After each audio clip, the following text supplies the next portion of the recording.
a seguir estudiando, que nos va a ayudar a entender lo que significa lo que dice Apocalipsis 13, Apocalipsis 14, que es algo que nosotros necesitamos para este tiempo. Es la verdad presente, es la verdad que nosotros necesitamos estudiar, es la verdad que necesitamos compartir. Así que Daniel 7 es sencillamente la introducción a lo que vamos a seguir estudiando de aquí en adelante. Digo yo estudiando porque es lo que estamos tratando de hacer, estudiar lo que la Biblia nos enseña a cada uno de nosotros. Para ello, vamos a pedir que el Espíritu Santo siga en nuestro medio. Así que, amén. En este momento, Padre Eterno, imploramos una vez más que tu Santo Espíritu abra nuestra mente y nuestro corazón, así como nosotros podemos abrir tu palabra. Que ella sea el alimento que nos inspire a seguir adelante y a compartirlo con aquellas personas que lo necesiten. Tú sabes quiénes son, tú sabes en dónde están. Nosotros queremos colocarnos en tus manos para que tú nos guíes hacia ellos. No solamente que nos alimentes a nosotros, sino que podamos tener ese deseo de compartir. Lo rogamos, Padre, en el precioso nombre de Cristo Jesús. Amén. El libro de la educación, la página 161, nos dice lo siguiente: la historia que el gran Yo Soy ha trazado en su palabra, al unir los eslabones de la cadena profética desde la eternidad pasada hasta la eternidad futura, nos dice dónde estamos hoy, en el transcurso de los siglos, y qué es lo que se puede esperar del futuro. Todo lo que la profecía anunció que sucedería hasta el presente ha sido registrado en las páginas de la historia, y podemos estar seguros de que todo lo que falta se cumplirá en su orden. Es la idea de lo que vamos a mirar en esta mañana. Lo que el Señor ha prometido, lo que el Señor ha revelado, lo que se ha cumplido hasta este momento, vemos que, como Él lo ha dicho, ha pasado, y lo que falta, como dice la sierva del Señor, se va a cumplir. Todo se cumplirá en el momento en que Él lo tenga decidido hacerlo. Es importante que nosotros recordemos que cuando hablamos de profecía, estamos hablando de símbolos.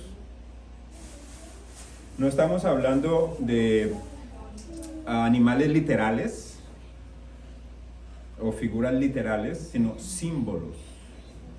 Que muchas veces el mismo contexto de donde encontramos el símbolo, encontramos la explicación del símbolo, pero en ocasiones nos toca ir a otra parte para poder entender lo que la persona está escribiendo o el profeta está escribiendo para nosotros en ese entonces. Específicamente en este momento estamos hablando de Daniel. Por decir algo, en Daniel 7 encontramos que uno de los versículos dice o habla del cuerno pequeño. Pero en ocasiones no entendemos qué es eso, y en ocasiones debemos entender que simboliza en Apocalipsis también, que es diferente. En Apocalipsis es la bestia, y en Daniel es el cuerno pequeño. Son dos cosas totalmente diferentes, pero con el estudio vamos a entender que son la misma, que todo está dirigido en la misma dirección, son el mismo sistema o la misma situación. Así que es importante que nosotros tengamos eso en cuenta. Símbolos. ¿Cuándo han visto, por ejemplo, un leopardo con 4 cabezas? Sí, hemos visto algunos fenómenos de animales con 2 cabezas, personas con 2 cabezas. O cuando han visto un leopardo con 4 alas. ¿No es cierto? No hemos visto eso. Así que es importante que tengamos eso en cuenta. Símbolos que debemos descubrir en la Biblia qué significan. Daniel, el capítulo 7, el versículo 1, nos introduce algo muy interesante. Daniel 7:1, que fue la lectura bíblica que tuvimos en esta mañana. ¿Qué es lo que nos dice? En el primer año de Belsasar, rey de Babilonia, tuvo Daniel un sueño y visiones de su cabeza, y mientras estaba en su lecho, luego escribió el sueño y relató lo principal del asunto. Versículo 2. Daniel dijo: miraba yo en visión de noche, y he aquí que los 4 vientos del cielo combatían en el gran mar. Aquí vamos encontrando 2 expresiones que debemos entender antes de continuar adelante. Los 4 vientos. ¿Qué son los 4 vientos? ¿O qué es el mar? Si nosotros miramos Daniel no nos lo explica. Daniel no nos dice qué es el mar. Pero los invito para que vayamos un momentito al libro de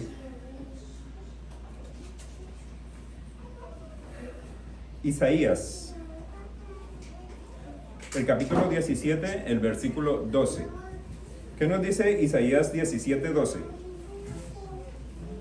¿Lo tenemos? Isaías 17, 12 nos dice: hay multitud de muchos pueblos que harán ruido como ¿qué cosa? Estruendo del mar.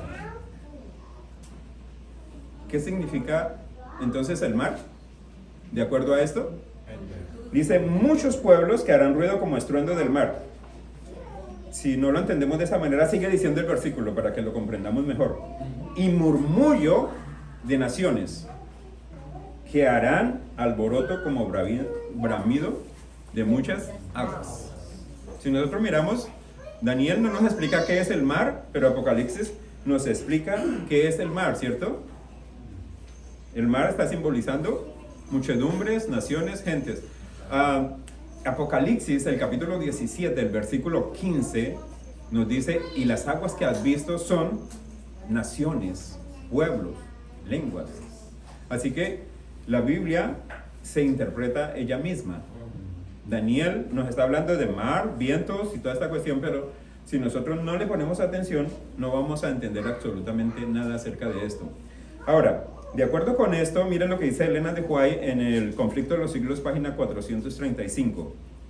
Los 4 vientos, porque Daniel está hablando de vientos y de mar, ¿cierto?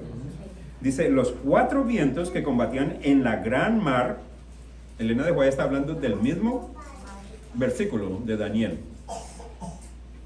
Representan los terribles dramas y conquistas y revolución por los cuales los reinos alcanzaron el poder. ¿Están conectados? ¿El mar y el viento? Están conectados. Dice, el mar simboliza muchedumbre, naciones, lenguas, pueblos. Y dice que los vientos son lo que nosotros vemos hoy en día. ¿Qué estamos viendo hoy en día en el mundo? ¿Hay revoluciones, hay guerras, hay problemas? Es exactamente lo mismo. Lo podemos ver, lo podemos palpar hoy. Elena de White es clara. ¿Qué nos sigue diciendo el versículo 3 de Daniel 7? ¿Qué nos sigue diciendo? Y dice, y 4 bestias grandes, ¿y qué más? Diferentes la una de la otra, subían del mar. ¿De dónde subían las bestias? Del mar. ¿Qué es el mar? Gente, naciones. O sea, las bestias salían del medio del pueblo, de medio de las muchedumbres de las naciones. Estas 4 bestias simbolizan algo muy interesante.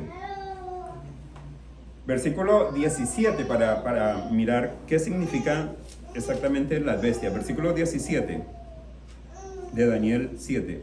Estas 4 grandes bestias son 4 reyes que se levantarán en la tierra. La pregunta es, ¿sobre quién reina un rey? Sobre un reino, ¿cierto? ¿La Biblia lo aclara?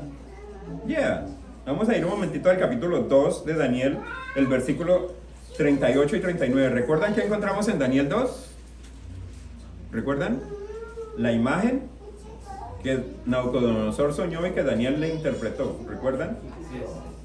En el capítulo 2, el versículo 38, a Nabucodonosor se le dice que él es la cabeza de oro. Daniel le dice, tú eres la cabeza de oro. Pero ¿qué dice el versículo 39? El versículo 39 nos dice, y después de ti se levantará otro reino. Entonces, un rey, cuando la Biblia dice rey, está hablando también de un reino, no solamente de un rey como una persona individual. Después de ti se levantará otro reino inferior al tuyo, y luego un tercer reino de bronce, el cual dominará sobre toda la tierra. Capítulo 7, versículo 23, solamente la primera frase, porque después vamos a tocarlo un poquitito más profundo. Versículo 23, ¿qué nos dice? Dijo así: la cuarta bestia será un cuarto reino. Así que los 4 reyes que vio en la visión son 4 reinos. Vamos a seguir desarrollando el tema de esta mañana de la siguiente manera. Hay países que tienen mascotas como animales como mascotas. ¿Podemos recordar algunos de esos países que tienen animales como mascotas? ¿Cuál es la mascota de Estados Unidos? El águila. Tiene una mascota, es una bestia. ¿Recuerdan algún otro país? No sé, México no sé si tendrá o no tendrá. Yo sé que Colombia tiene el cóndor andino. Es la mascota o la bestia que representa al país, está simbolizando al país. Yo sé que Rusia está representada por un oso. ¿Recuerdan algún otros países que tienen mascotas? Puerto Rico, el que simboliza un pequeño sapito que se llama coquí. Recordamos también en China. China tiene una bestia que es muy significativa. El dragón. Así que solamente mirando así, no es una sorpresa para nosotros decir que Dios nos está mostrando los acontecimientos futuros a través de bestias. Porque aún en nuestro tiempo se utilizan bestias para representar países, reinos. Así que es entendible lo que nosotros tenemos en esta mañana. Otra cosa que quiero que notemos es, cuando empecemos a desarrollar esto, siempre hay una voz que está diciendo lo que debe de hacer. Las bestias no toman el poder por sí mismas. Una bestia no le da el poder a otra, sino están escuchando que les dice, haz esto. Y lo vamos a ver ahorita de la siguiente manera. Vamos a ir al versículo 4, el versículo siguiente de Daniel 7. La primera bestia que vio Daniel, que era un león y tenía alas de águila. Yo estaba mirando hasta que sus alas fueron arrancadas y fue levantada desde el suelo y se puso enhiesta sobre los pies a manera de hombre y le fue dado corazón de hombre. ¿Me entendieron lo que estaba diciendo antes de leerlo? Hay alguien que le está diciendo, sus alas fueron arrancadas, fue levantada del suelo, se le hizo poner enhiesta, en pie, le fue dado corazón de hombre. Así que no es la bestia la que toma el poder por sí, sino que alguien le está permitiendo hacerlo, le está dando fuerza, ánimo para que lo realicen. Así que si nosotros miramos detenidamente y comparamos lo que ya hemos estudiado en otras ocasiones o lo que ya hemos leído, por ejemplo con Daniel 2, vamos a entender que el león simboliza Babilonia. Es la misma cabeza, el mismo principio de las visiones de Daniel. Así que la cadena profética que encontramos en Daniel, que nos va a ayudar a entender Apocalipsis 13, 14, que lo vamos a tocar más adelante, es algo que necesitamos hoy tener en cuenta. Ahí empieza la cadena profética en el año 605, cuando empezó el reino de Babilonia. Y va a concluir, de acuerdo a lo que nosotros miramos en las profecías, con la segunda venida de nuestro Señor Jesucristo. Lo mismo que Daniel 2, la visión de la imagen concluye con el... ¿Qué cayó del cielo? Una roca que destruyó la imagen y después hizo un gran reino. ¿Qué simboliza? La venida del Señor Jesús, la segunda venida. Es algo que nosotros necesitamos entender. Ahora, ¿cómo nosotros podemos estar seguros de que el león simboliza Babilonia? ¿La Biblia lo aclara o solamente la historia, la arqueología? La Biblia lo aclara. Vamos a ir un momentito al libro de Jeremías, el capítulo 4, el versículo 7. Jeremías 4:7 nos dice: el león sube de la espesura y el destructor de naciones está en marcha y ha salido de su lugar para poner tu tierra en desolación, tus ciudades quedarán asoladas y sin morador. ¿Quién llevó cautivo a los moradores de Israel o de Judá o de Jerusalén? Babilonia. ¿De quién está hablando Jeremías?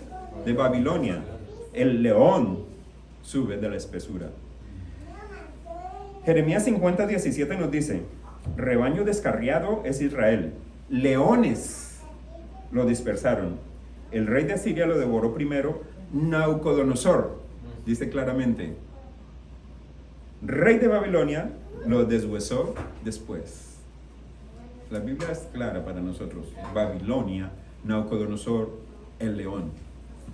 Y por si acaso, podemos seguir leyendo más versículos. Por ejemplo, Ezequiel 17, 2 y 3 y el versículo 12 nos presenta una forma más directa de que nosotros entendamos esto. Hijo de hombre, propone una figura y compone una parábola de la casa de Israel y dirás así: así ha dicho Jehová el Señor, una gran águila de grandes alas y de largos miembros, llena de plumas y de diversos colores, vino del Líbano y tomó el cogollo del cedro. Aquí encontramos algo más. Babilonia está representado también por ¿qué cosa? Por alas de águila. Está representado por eso también. ¿Por qué? Di ahora a la casa rebelde: ¿no habéis entendido? Dice el versículo 12. ¿Qué significan estas cosas? Diles: he aquí que el rey de Babilonia. ¿Quién? El rey de Babilonia vino a Jerusalén y tomó a tu rey y a tus príncipes y los llevó consigo a Babilonia. Es claro como la Biblia nos ayuda a entender lo que nosotros no entendemos en alguna parte de ella, cuando nosotros vamos a otras partes que hablan de las mismas situaciones. Lamentaciones 4:19 nos habla de lo mismo. Babilonia está representado también por las alas de águila. Ligeros fueron nuestros perseguidores, más que las águilas del águila. Sobre los montes, ligeros fueron nuestros perseguidores, más que las águilas del cielo. Sobre los montes nos persiguieron, en el desierto nos pusieron emboscada. ¿Quién llevó cautivo a los judíos? Nabucodonosor, Babilonia, el rey de Babilonia llevó cautivo a los judíos. Ahora, si nosotros miramos esto de una manera más clara, el Señor lo había predicho 800 años antes. ¿La Biblia lo dice? Vamos a ir un momentito al libro de Deuteronomio, el capítulo 28. ¿Ustedes saben qué encontramos en Deuteronomio 28? Dios le dice al pueblo de Israel: ok, aquí hay unas bendiciones, si ustedes obedecen, estas bendiciones van a ser suyas. Si ustedes desobedecen, van a caer sobre ustedes estas maldiciones. Pero los versículos 49 hasta el 51 nos dice lo siguiente. Mire que es interesante. 800 años antes, Moisés escribió esto: Jehová traerá contra ti una nación de lejos, del extremo de la tierra, que huele como el águila, nación cuya lengua no entiendas, gente fiera de rostro, que no tendrá respeto al anciano, ni perdonará al niño, y comerá el fruto de tu bestia y el fruto de tu tierra, hasta que perezcas, y no dejará grano, ni mosto, ni aceite, ni la cría de tus vacas, ni los rebaños de tus ovejas, hasta destruirte. El Señor había predicho lo que iba a suceder. El Señor predice de antemano lo que va a suceder. El Señor nos ha dicho a nosotros lo que va a suceder. ¿Cuál es el punto interesante aquí? El punto interesante es, ¿estoy yo poniéndole atención a lo que Él me está diciendo? Tenemos la historia del pueblo de Israel. Tenemos todos los acontecimientos del pueblo de Israel. Hoy es para nosotros, es el ejemplo que estamos mirando para no caer, como dice el apóstol Pablo, en los mismos errores o en las mismas situaciones. Necesitamos entender lo que el Señor nos está hablando hoy a nosotros. Necesitamos que nos preparemos, que tengamos el Espíritu disponible para escucharlo a Él, para seguir sus consejos. Así que la Biblia es clara cuando nos dice que Babilonia está representada por un león, que las alas del águila también representan a Babilonia. Pero vamos a continuar porque el tiempo va corriendo demasiado rápido hoy. Versículo 5 de Daniel 7, ¿qué nos dice? Y aquí otra segunda bestia semejante a un oso, la cual se alzaba de un costado más que del otro, y tenía en su boca 3 costillas y entre sus dientes, y se le fue dicho así: levántate, devora mucha carne. Encontramos aquí lo mismo. La bestia no toma el poder por sí misma. Alguien está permitiéndole atrás hacer las cosas. Alguien le está diciendo, hazlo. ¿Qué fue lo que dijo? Levántate, vaya, come, devora mucha carne. Es lo que dice el versículo 5 del capítulo 7. ¿Qué representa el oso? Nosotros sabemos a través de la historia que representa a los medos y a los persas, ¿cierto? Pero para que lo entendamos un poquitito mejor, vamos a ir al capítulo 8 de Daniel. Daniel 8, los versículos 3 y 4 nos dice: alcé los ojos y miré, y aquí un carnero que estaba delante del río, y tenía 2 cuernos, y aunque los cuernos eran altos, uno era más alto que el otro. ¿El oso era qué cosa? ¿Qué era el oso? El oso era más alto de un lado que del otro. ¿Qué encontramos en el capítulo 8? Un carnero, que nosotros vamos a ver que está simbolizando lo mismo, representa también a los medos y a los persas, y tenía ¿qué? 2 cuernos, pero el uno era más alto que el otro. Lo curioso es, y el más alto creció de primero. ¿Eso dice la Biblia? No, dice, y el más alto creció después, o sea, salió de último. Y vi que el carnero hería con los cuernos al poniente, al norte y al sur, y que ninguna bestia podía parar delante de él, ni había quien escapase de su poder, y hacía conforme a su voluntad y se engrandecía. Así que encontramos los símbolos aquí de la misma manera. El oso más alto de un lado que del otro. El carnero con 2 cuernos, uno más alto que del otro. Pero lo interesante es que el carnero dice, el cuerno más alto salió de último. Tenían los 2 cuernos, pero el más alto salió de último. ¿Qué simboliza eso para nosotros? Mirando la historia, si nosotros miramos la Biblia y la historia, ¿quiénes fueron los primeros reyes de los medos y los persas? Los 2 primeros reyes fueron medos. Pero de ahí en adelante, todos los siguientes reyes fueron persas. No hubo ningún otro rey, y fueron bastantes, no fueron ni 2 ni 3, fueron varios reyes. Desde el año 538 hasta el año 331, no va a gobernar 2 o 3 reyes, se van a utilizar muchos reyes. Así que el cuerno pequeño, el que salió de último, fue creciendo y fue el que se apoderó del poder al final del tiempo, los persas. Así que aquí encontramos claramente que el oso y el carnero simbolizan lo mismo. Hay algo que debemos tener en cuenta. El oso tenía algo entre sus muelas. ¿Qué tenía en su boca? Dice 3 costillas. ¿Qué simbolizan esas 3 costillas? Porque eso no está ni en Daniel 8 ni en Daniel 7, ¿cierto? Pero eso sí nos toca ir a la historia. Las 3 costillas en la boca del oso representan las 3 últimas provincias que tuvieron que conquistar los medos y persas para poder ascender al poder. Lidia en el año 547 a.C., Babilonia en el año 539 cuando terminó su reinado, y Egipto, que cayó en el año 525. Así que nosotros podemos ver a través de la historia lo que simboliza cada cosita que encontramos en los libros cuando le ponemos el sentido a ella. Así que el segundo reino vamos a tener seguridad de que es el reino de los medos y los persas, ¿cierto? Versículo 6. Después de esto miré, y aquí otro semejante a un leopardo con 4 alas de ave, y en sus espaldas tenía también, ¿qué cosa?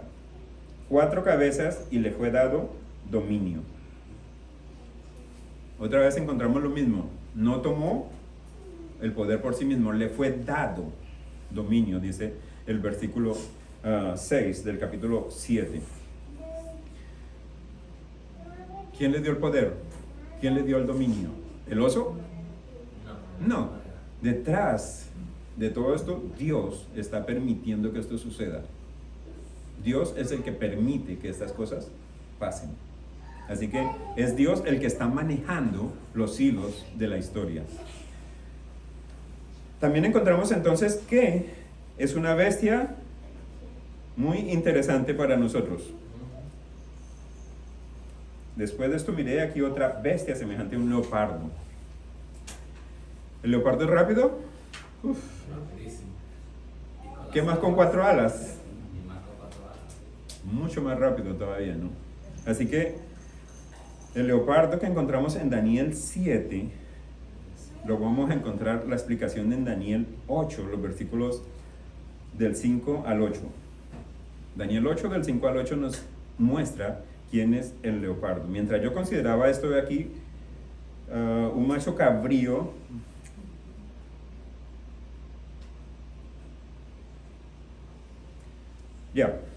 mientras yo consideraba esto de aquí, que un macho cabrío venía del lado del poniente sobre la faz de toda la tierra, sin tocar la tierra, y aquel macho cabrío tenía un cuerno notable entre sus ojos, y vino hasta el carnero de 2 cuernos. Recuerda lo que habíamos leído anteriormente, el carnero que simbolizaba a los medos y a los persas, o el mismo oso. ¿Y qué más sucedió? Que yo había visto a la ribera del río, y corrió contra él con la furia de su fuerza, y lo vi que llegó junto al carnero, y se levantó contra él, y lo hirió, y le quebró sus 2 cuernos, y el carnero no tenía fuerzas para pararse delante de él. Lo derribó por tanto en tierra, y lo pisoteó, y no hubo quien lo librase al carnero de su poder. Y el macho cabrío se engrandeció sobremanera, pero estando en su mayor fuerza, aquel gran cuerno fue quebrado, y en su lugar salieron otros 4 cuernos notables hacia los 4 vientos del cielo.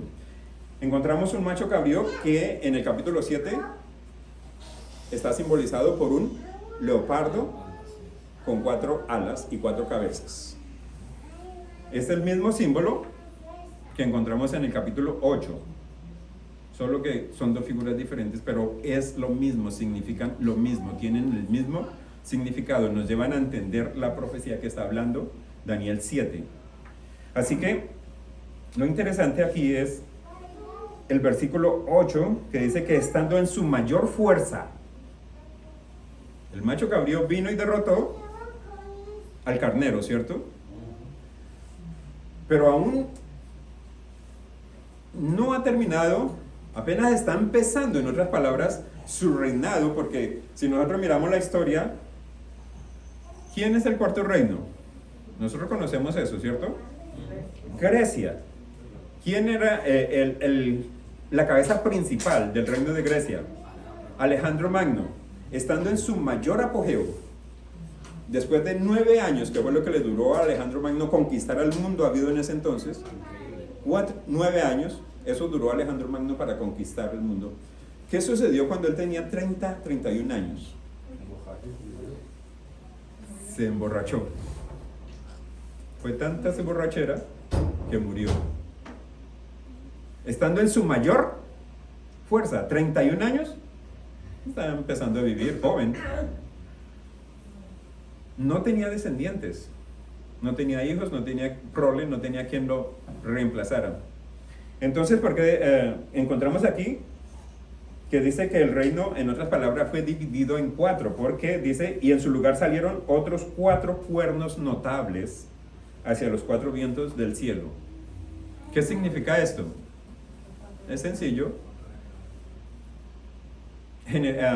Alejandro Magno no solamente tuvo 4 generales, tuvo mucho más generales, pero los más notables fueron 4 generales que dividieron el reino en parcelas para ellos. Lo podemos mirar de la siguiente manera. Los antígonos se tomaron la parte de Macedonia, los ptolomeos la parte de Egipto, los seleucidas Grecia y los atálidos Pérgamo. Son los 4 generales principales que tenía Alejandro Magno. En ellos se dividió el reino de Alejandro Magno después de él haber conquistado el mundo en tan solo 9 años. Si nosotros miramos la historia, dice que estaba triste porque no tenía nada más que conquistar. Hay un libro, disculpe que interrumpa, hay un libro que se llama Captivating History, o sea, de la historia de Alejandro Magno, y añadiendo lo que usted dice, dice que llegó un tiempo que Alejandro Magno, donde miraba, le pertenecía a él. Es interesante. Nosotros podemos ver cómo la historia, la Biblia es clara para nosotros. La primera bestia, un león. La segunda bestia, un leopardo, que en el capítulo 8 es un carnero. La tercera bestia, la segunda un oso. La tercera, un leopardo, que en el capítulo 8 es un macho cabrío. Todo esto nos explica lo que sucede en el capítulo 7. Pero sigamos leyendo. Capítulo 7, versículo 7. Después de esto miraba yo en las visiones de la noche, y aquí la cuarta bestia, espantosa y terrible, y en gran manera fuerte, la cual tenía unos dientes grandes de hierro, y devoraba y desmenuzaba, y las sobras hollaba con sus pies. Era muy diferente de todas las otras bestias que vi antes que ella, y tenía 10 cuernos.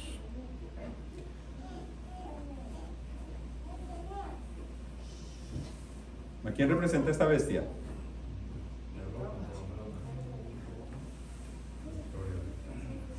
A Roma imperial. Roma imperial.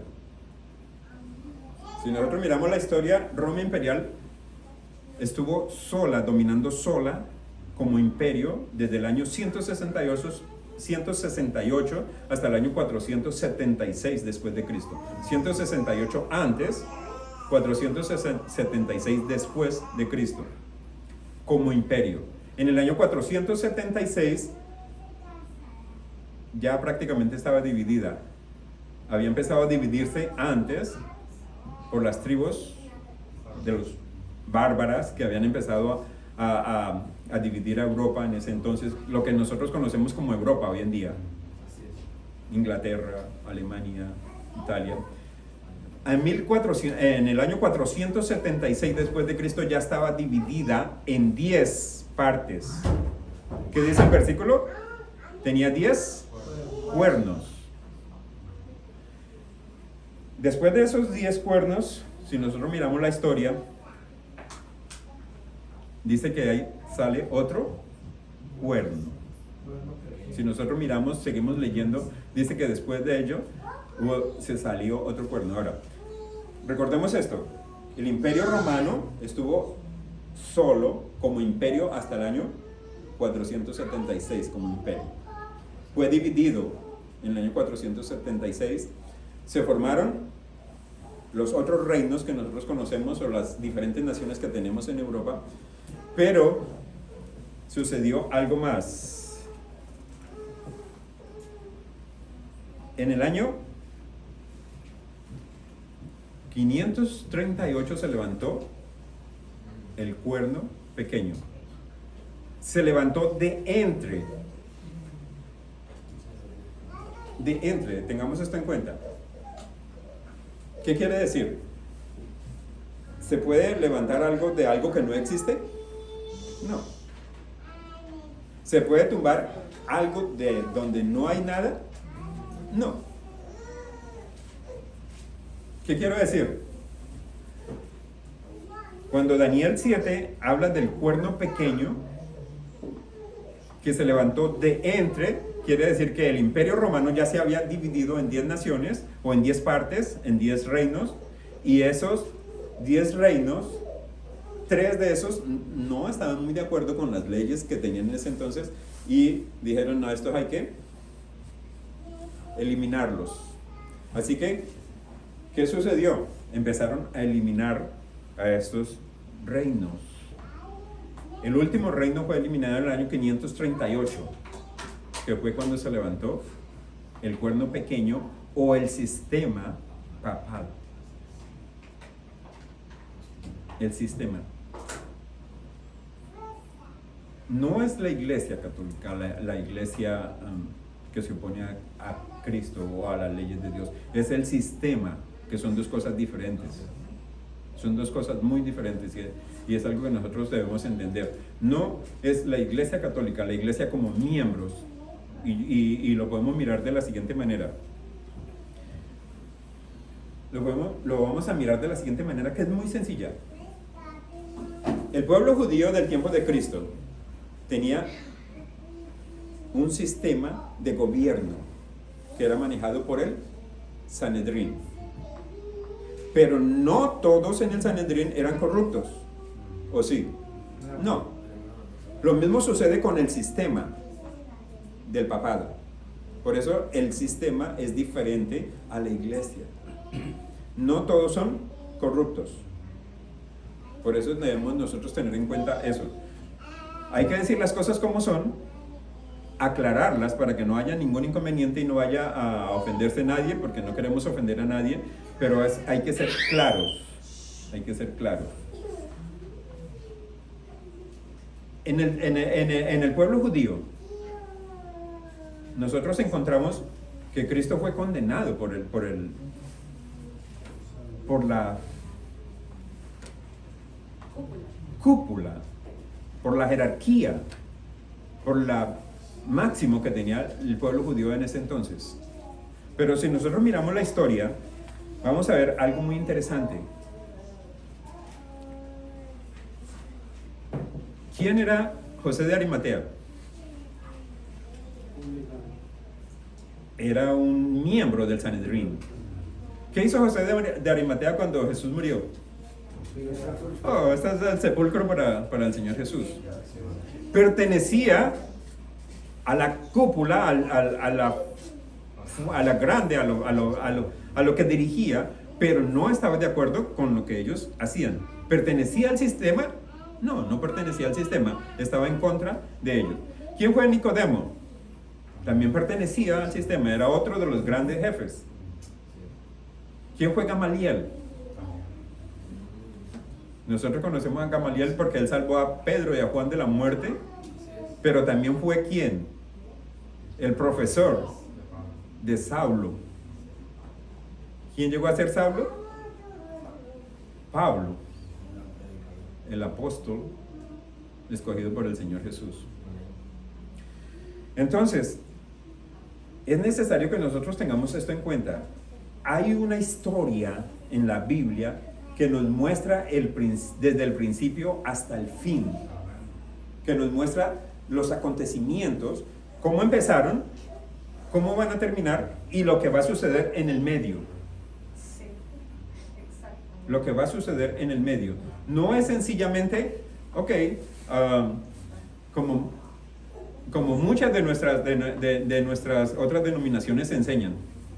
¿Qué enseñan ellos? Sí, Babilonia es, el león es Babilonia, el oso es Medo-Persia, el leopardo es Grecia, la bestia terrible y espantosa es Roma imperial. Los 10 cuernos, sí, la división, pero el cuerno pequeño, ese se va a levantar en el futuro. ¿Dónde queda la profecía? Se interrumpe totalmente.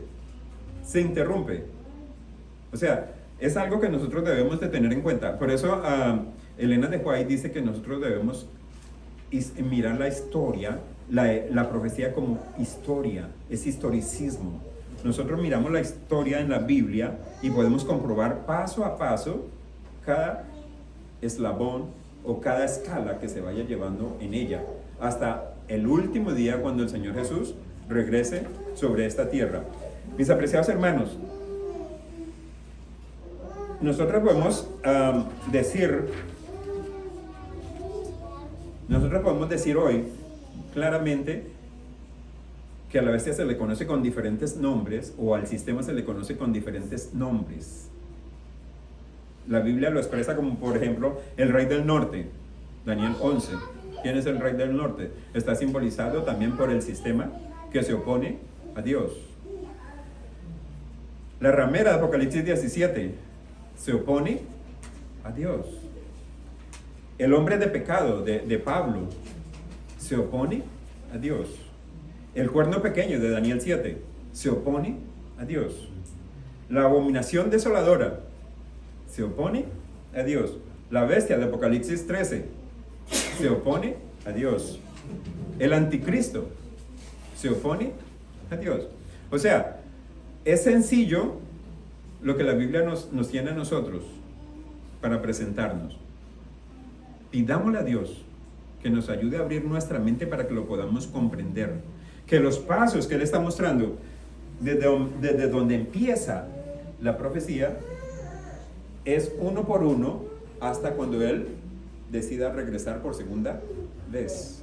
No es que aquí podemos saltarnos de este a aquel otro, porque entonces la profecía queda interrumpida.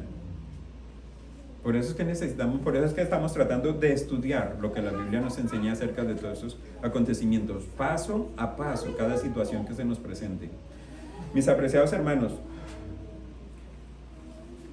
quiero que quede muy claro en nosotros que dentro de la Iglesia Católica hay muchas personas que aman a Dios, millones de personas que aman a Dios, millones de personas que hacen lo que ellos conocen, lo que ellos entienden y lo realizan de corazón. Hay millones de personas. Por eso decía, el sistema, la jerarquía es totalmente diferente a lo que es la iglesia. No estamos diciendo esto por ofender, estamos diciendo esto porque queremos que comprendamos, que entendamos en qué situación estamos hoy viviendo, que esto es lo que necesitamos hoy, y cómo de aquí, de Daniel, que está en el Antiguo Testamento, 600 años antes de Cristo, nos lleva a lo que dice Apocalipsis 13. Que del 605 nos lleva al 1778. Todos los acontecimientos van 1798. Sorry. 1798, que todos los acontecimientos se han ido desarrollando de la forma como él lo especificó, que no hay una interrupción y que lo que va a suceder de ahí para adelante, como dice Elena de White en la educación, se va a cumplir. Lo que no se ha cumplido, se va a cumplir. Mi pregunta, ¿queremos participar del gran pregón? ¿Qué es el gran pregón? ¿Sabemos? Esta mañana estábamos hablando de eso. Es el último mensaje que Dios tiene para este pueblo, para este mundo. Es el último mensaje en el cual cuando esto se presenta, se empieza a presentar, cuando se empieza a desarrollar, vamos a estar seguros de que el juicio para los vivos ha empezado. Es la señal que nosotros debemos de tener en cuenta para tener la seguridad de que el juicio para los vivos ha empezado. No para los juicios que están en el mundo, para los justos que están en el mundo, sino para la iglesia de Dios, para el pueblo de Dios, porque Él no va a juzgar al mundo, va a juzgar a su iglesia. Así que todo esto nos muestra estos acontecimientos. Preparémonos para poder participar del gran pregón y fuera de eso, poder estar con nuestro Señor por la eternidad. ¿Queremos vivir con Jesús por siempre? El Señor nos bendiga. Padre eterno, gracias por abrir nuestros ojos, por permitir comprender la enseñanza que tú tienes y permite que podamos seguir mirando hacia el futuro con la seguridad de que muy pronto, más de lo que nosotros mismos pensamos, podremos verte venir en gloria y podemos decir, este es nuestro Dios a quien hemos esperado y Él nos salvará. Acompáñanos y utilízanos para que tu obra sea desarrollada de la mejor manera posible en este mundo y podemos compartir tu maravillosa verdad. Lo rogamos en el precioso nombre de Cristo Jesús. Amén.